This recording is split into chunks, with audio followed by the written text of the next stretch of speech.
Good morning, and welcome to worship at First Presbyterian Church. I'm Pastor Jane Holtzclaw. I encourage you to pull out your cell phones and text hello. If you're visiting with us, we welcome you. You'll notice that we are following all of the CDC recommended guidelines for social distancing and COVID precautions. And if you are visiting, we have those details, even if you're not visiting, if you're a member here. We have the details of those requirements and what we're doing to follow those procedures on our website, posted on our website. Please do text hello, since we're not passing pew pad along anymore. That's how we know that you're here, and if you're visiting, then we can follow up with you.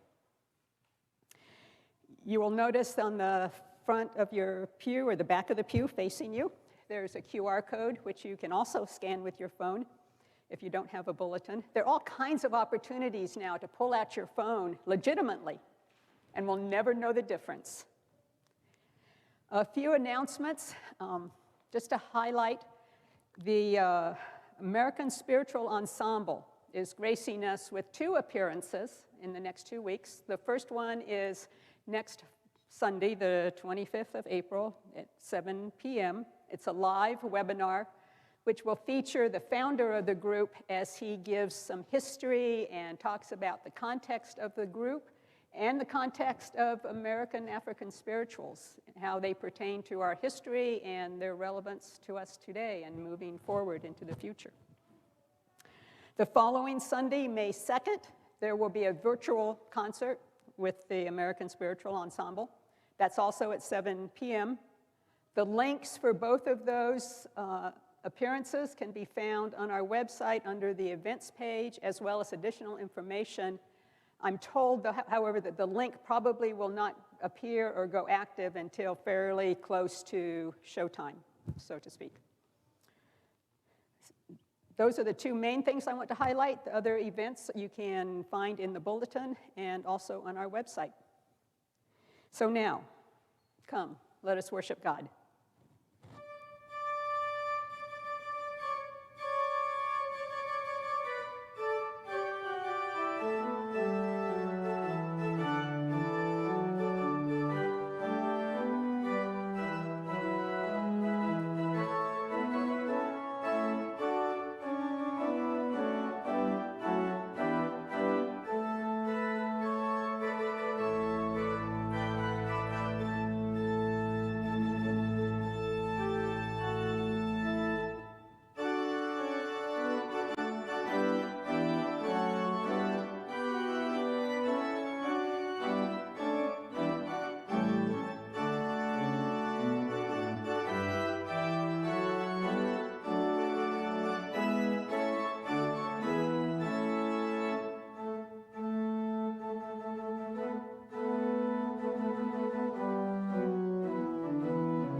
Easter is just the beginning of the Easter experience. Today is the 3rd Sunday of Easter, and we are taking a look at the unique way in which the Gospel of Mark tells the Easter story, and specifically how Mark's unconventional ending draws us into the story and the mystery of the resurrection of Jesus Christ. So as we come together this morning, I invite you to let your mind and body relax. Open your heart and soul to the presence of God, the God who formed you, the God who loves you so much that God sacrificed God's Son for you. God who is waiting to hear from you. Be still and know God. Please join me in prayer as we prepare our hearts and minds to worship God. Most holy God, we come before you now and ask that you bring your Holy Spirit upon us, that our ears, our hearts, and our minds may be open to receive the power of your word. May the power of the Holy Spirit guide us in more fully understanding the word that you have given us. Amen. God who created us calls us to repent. God created us and knows us better than we know ourselves. And God hears our voice. Knowing that we are called to God, by God, and with confidence in God's everlasting mercy and grace, let us come before God as we confess our sin.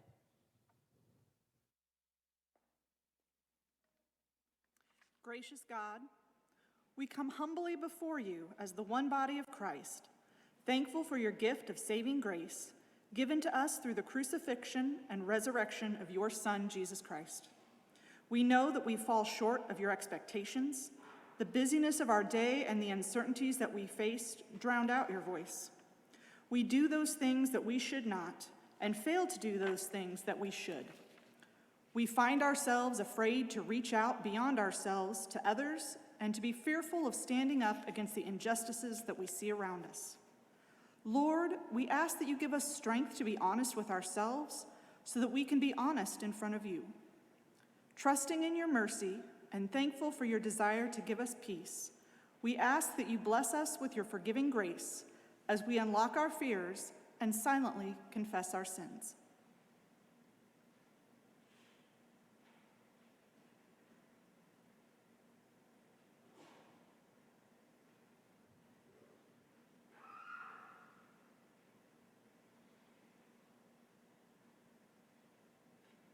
Amen. Friends, know that God's love and mercy is with us always, and that through Jesus Christ, our sins have been forgiven.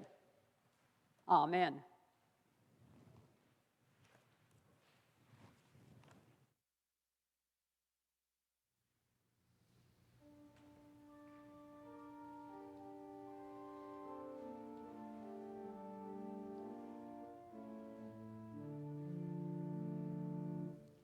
In the darkness of the morning, just before the hint of dawn, Mary Magdalene discovered Jesus Christ, her friend, was gone. Days before she faced his suffering, she stayed with him as he died.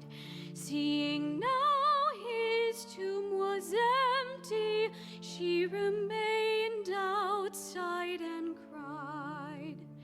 As she wept, the warmth of sunrise filled the waiting world with light. Then she turned and saw a stranger, though her tears obscured her sight.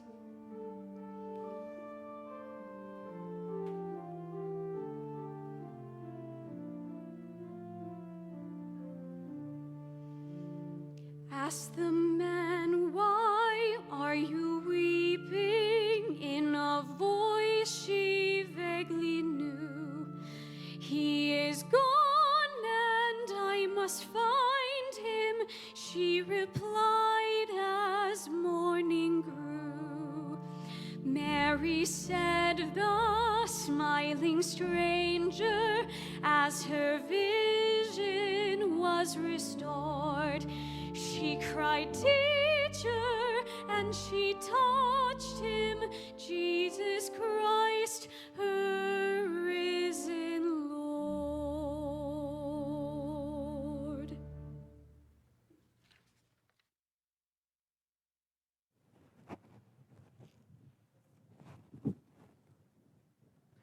Our scripture reading today is from the Gospel of Mark, chapter 16, verses 1 through 8. These are the final verses in Mark's Gospel. In the preceding verses, Jesus' body has been taken down from the cross and laid in the tomb, and a stone has been placed across its opening. It is now 3 days later. The Sabbath is over, and the women who witnessed Jesus' burial have returned to anoint his body.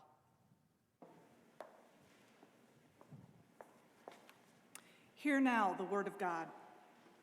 When the Sabbath was over, Mary Magdalene and Mary, the mother of James, and Salome brought spices so that they might go and anoint him. And very early on, the first day of the week, when the sun had risen, they went to the tomb. They had been saying to one another, "Who will roll away the stone for us from the entrance to the tomb?"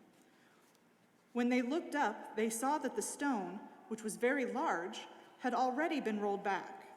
As they entered the tomb, they saw a young man, dressed in a white robe, sitting on the right side, and they were alarmed.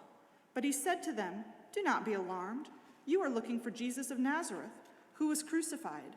He has been raised. He is not here. Look, there is the place they laid him.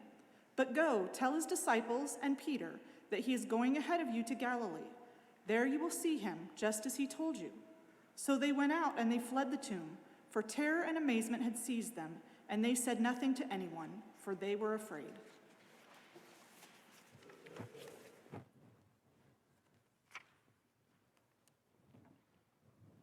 Please pray with me. Most loving God, may the words of my mouth and the meditations of my heart be pleasing to you and helpful to those who hear them. Amen. It is moving day. The van is packed, this was a few years ago, and has taken off. My cat, Midnight, has been safely sequestered in the bathroom with a big sign on the door that says, "Don't even think about opening this door." Because I know from experience, she is swift, she is smart, she is crafty, and she is silent and can make herself very small. But the house is empty now, totally empty. My car is packed. The only things roaming around the house now are my dog and my other cat. Totally empty. So I figure it's safe, right? I can let Midnight out, let her run a little bit before we take off. So I let her out. And then I can't find her. Now, mind you, the house is empty, totally empty. There's no place to hide, right? So I check behind the doors. I look up on the shelves of the closet as best I can, jumping up to try to see over the top, because, of course, my step stool is on the van and long gone. And no cat, no Midnight. I even check, finally, the dryer vent hole, just in case, but no cat. She's nowhere that I can find. Empty house. So I go next door finally and borrow a stepladder and make another search of all the shelves in the closets. And I find her on the top shelf in my closet, way back in the far corner, scrunched up as far as she can, as tight as she can be, looking at me. Probably the one spot in the whole house where I wouldn't have been able to find her. I was so sure that I knew what the situation was. I was so sure of what would happen, that I could find her, that I missed seeing her almost in plain sight. But by giving me an unexpected ending to my moving day, Midnight made me stop and take notice of her spunk and her ingenuity. Mark does something very similar as he concludes his gospel message. He writes in verse 8, "So they, the women, went out and fled from the tomb, for terror and amazement had seized them. And they said nothing to anyone, for they were afraid. Period. End of gospel. There's nothing else. There's no story about Jesus appearing with his disciples. No story about Jesus ascending into heaven. Nothing. Mark gives us an abrupt, peculiar, unexpected ending to his gospel story. An unexpected ending that, quite frankly, we don't know what to do with. I mean, really, what kind of an ending is this? The story, it's the grounding story for our faith, and Mark just stops cold in the middle of it. But actually, as I thought about it, Mark is really brilliant. What better way to wake us up, to make us pay attention, than to give us an ending that is so not what we are expecting? In fact, it is such an unexpected ending that for a time, scholars thought that his actual ending had been lost. Not unreasonable, given ancient manuscripts. But now, most scholars do agree that this ending with verse 8 is Mark's original ending. So Mark leaves us in high drama. We're at the empty tomb with 3 frightened women, a missing Jesus, and an unknown man who appears from nowhere. Mark tells us that the women fled from the tomb. They said nothing to anyone, for they were afraid. Period. And that's where he ends his story. And not only his story, but the Gospel of Mark. A little background might be helpful here. Mark was the first of the 4 Gospels to be written and is dated to around 70 CE. So we're looking about 40 years after Jesus' death. The other 3 Gospels were written several decades after the Gospel of Mark, and they continue the story. Unlike Mark, the other Gospels describe various encounters that the women had, either with the disciples or with Jesus. They describe encounters with the risen Christ. They describe Jesus' instructions to his disciples and his ascension into heaven.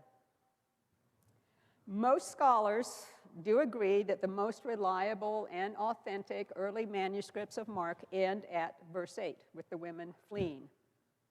However, you have probably noticed in translations that you read, the New Revised Standard Version being one of them, many translations continue the Gospel of Mark for another 12 verses.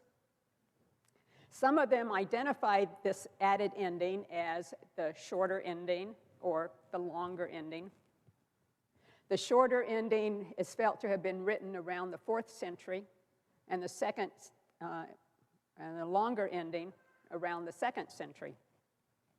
Now remember, Mark's gospel was dated around 70 CE, so he's well in the 1st century. Now it was customary in ancient times for scribes and other authorities, as they were transcribing, because you're having to transcribe all these scriptures by hand, as they were transcribing, they would make additions or changes if they thought that maybe the previous transcription had been in error, or maybe the author really meant to say such and such. They would make notations in the margins, and ancient manuscripts have these notations that we can see. There are notations in some of the ancient manuscripts that correspond to the shorter and the longer endings.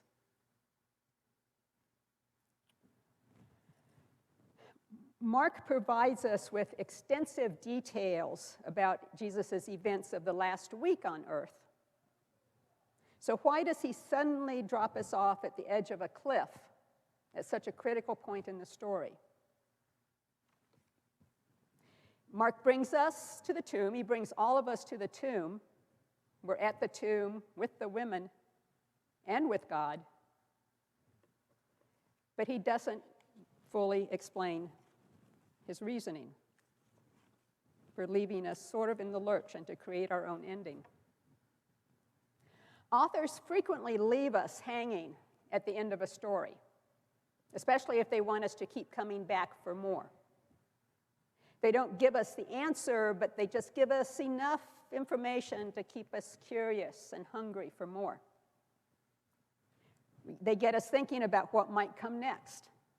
Think Star Wars, Harry Potter. The ending of one story baits us to come back for more. Mark, I believe, wants to draw us into the story. He wants us to make it our story, our discovery of the power of the risen Christ, the power of the empty tomb. By not giving us an ending, Mark invites us to put ourselves into the story, to put ourselves in the position of the women. We become part of the story, not just observers listening to someone else's telling of the story. He gives us just enough clues to allow ourselves to imagine. So take a moment and imagine yourself in the women's shoes. You come with friends to the tomb, knowing what to expect, you think. After all, you had witnessed Jesus' his burial, the placement of his body 3 days earlier. And you are prepared to anoint his body, something that you have done for many others in the past. But suddenly, everything becomes chaotic. The stone that you're expecting to be covering the opening to the tomb is no longer there, or at least it's not covering the opening. Jesus' body is unexplainably missing. And then there's a living stranger sitting there telling you, talking to you, as though he knows what's going on. And furthermore, he's telling you not to be afraid. Really? Imagine for another moment what you might have done. What would you have thought in that situation? What feelings would have flooded over you? What would you have believed or doubted? Imagine for a moment what it must have been like for the women. The scene, their expectations, the realization of the mystery that they had just encountered. Mark carries us to the peak and then asks us to experience and finish the story. Suddenly, the story becomes intimate. We are there in the empty tomb, in the space where Jesus' body had been laid, expecting to see his body. The women expected to find Jesus' body, but it had disappeared and they had no believable explanation. When we believe something so strongly that we just take it for granted, of course it's going to be this way, it's hard to see it otherwise. I was so convinced that midnight would be standing there in front of me, ready to pack up into the car, that I at least could roam around and easily find her. I could not believe that she had totally vanished on me. We talk about the empty tomb, but my question is it really empty? Sure, it feels and looks empty because what we expected to find, Jesus' body, isn't there. And there's no logical explanation. It's just gone. But is the space really empty? I don't think so. There is a man there without explanation. And Mark leaves us at that. A man dressed in white with an unbelievable message from God that Jesus of Nazareth has been raised. He is not here. Now, some scholars will suggest that that man is Jesus. And after all, remember, Matthew, Luke, and John all describe encounters with Jesus after his resurrection where he was not recognizable by those with whom he met. But most scholars consider the man to be an angel. Either way, however you slice it, the space was filled with God. It was holy space. Definitely not empty space. So with his unconventional ending, Mark brings us to the tomb, into the tomb, with the women, with God. It doesn't get more intimate than that. Jesus had many intimate conversations with his disciples throughout his ministry, and especially during his final week. Conversations predicting his death, as well as the suffering that the disciples would incur. Washing their feet, a dramatic, to them, reversal of an intimate nature. Sharing the Passover meal and breaking bread with them. And finally, taking them to pray with him. Jesus often, at least from what Scripture tells, went off to pray by himself. This time, he took his disciples with him. Mark, by drawing us into the resurrection story as participants, by way of his open ending, gives us the unique opportunity to have our own intimate encounter with our risen Lord, to enter into that sacred space, a tomb not empty, but a tomb filled with God. An opportunity for us to experience the angst of the mystery of the resurrection. By inviting you and me to share in the story of the resurrection of our Lord, Mark invites us to acknowledge our own emptiness and to invite Christ in to fill that emptiness. Mark draws us into the mystery. He doesn't give us the answer. Each of us will have our own answer, our own ending, and our own relationship with our risen Lord. Amen.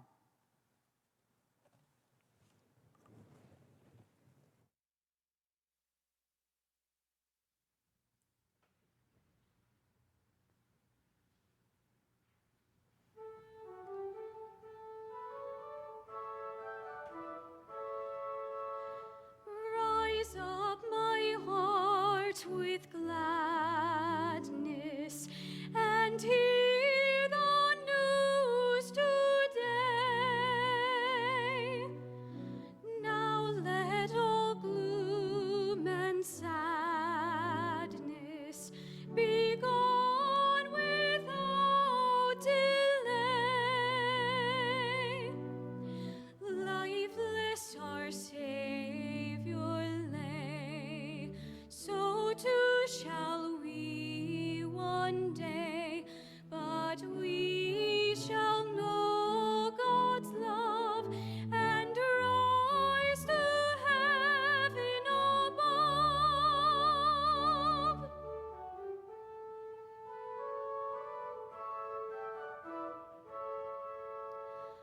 With joy the foe had shouted when Christ was laid in the tomb. But now the foe is routed, his joy is turned to gloom. Christ gains the victory. Through him we all are free. He who was born to save has triumphed over the grave.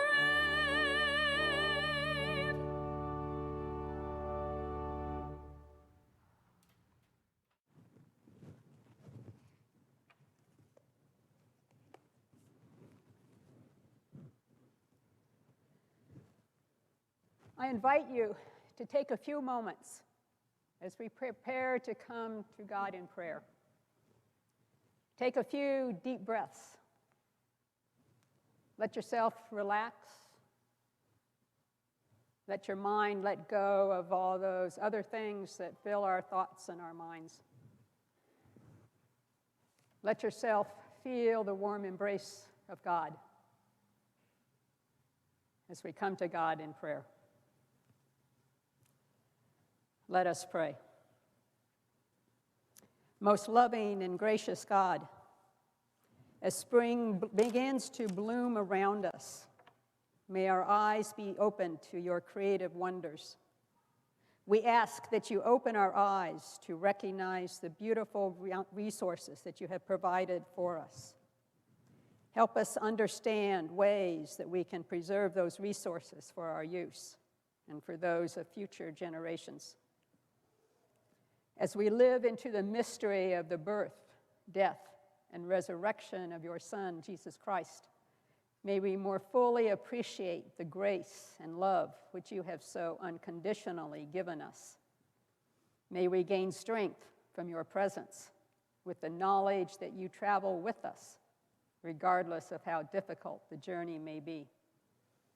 We ask that you be with those who are struggling from the uncertainties of new health concerns, and those who are facing surgery and recovery. Comfort those who are facing distress and despair from personal tragedy and the tragedies of those around them.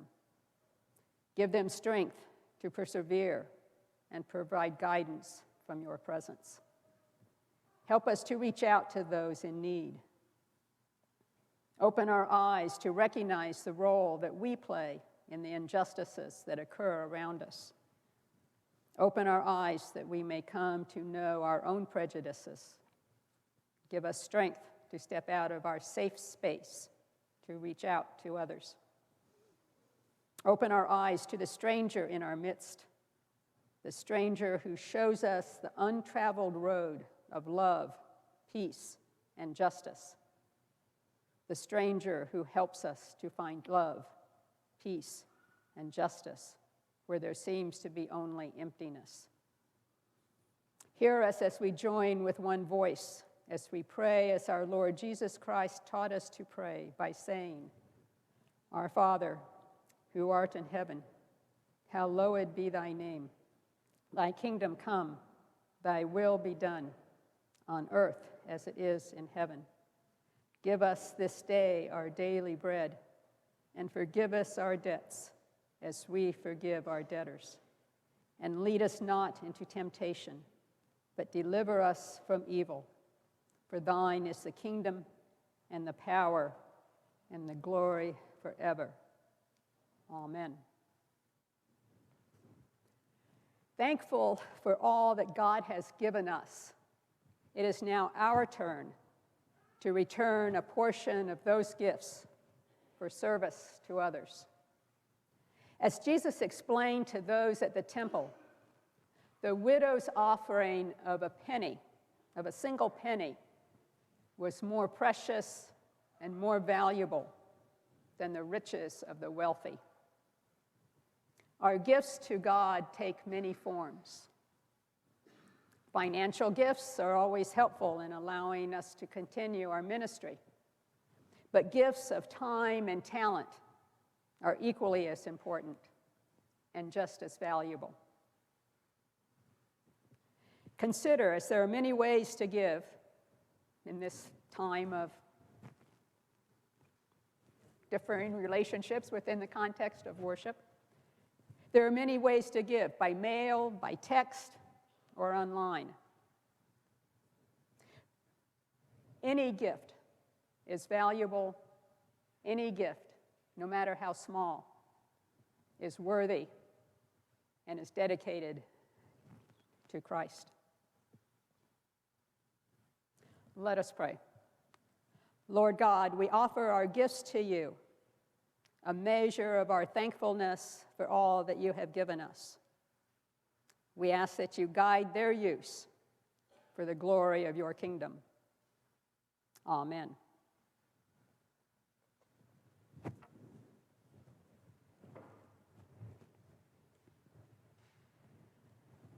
As you leave this holy space, I invite you, I challenge you to let yourself be authentic. Use your imagination. Put yourself into the ending of Mark's gospel story. Experience the richness that comes with experiencing that intimate relationship with Christ and letting Christ into your soul. As you leave here, remember that God walks with you. God walks with you always, no matter where you go and no matter the circumstances. He walks ahead of you to lead you. God walks beside you to guide you. And God walks behind us to redirect us when, not if, but when we get it wrong. May the grace of God, the love of the Holy Spirit, and the relationship that we have with Christ be with you now and forevermore. In the name of God, the Son, and the Holy Spirit. Amen.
Joining us at First Presbyterian Church, where faith is nurtured, curiosity encouraged, diversity welcomed, and all are loved.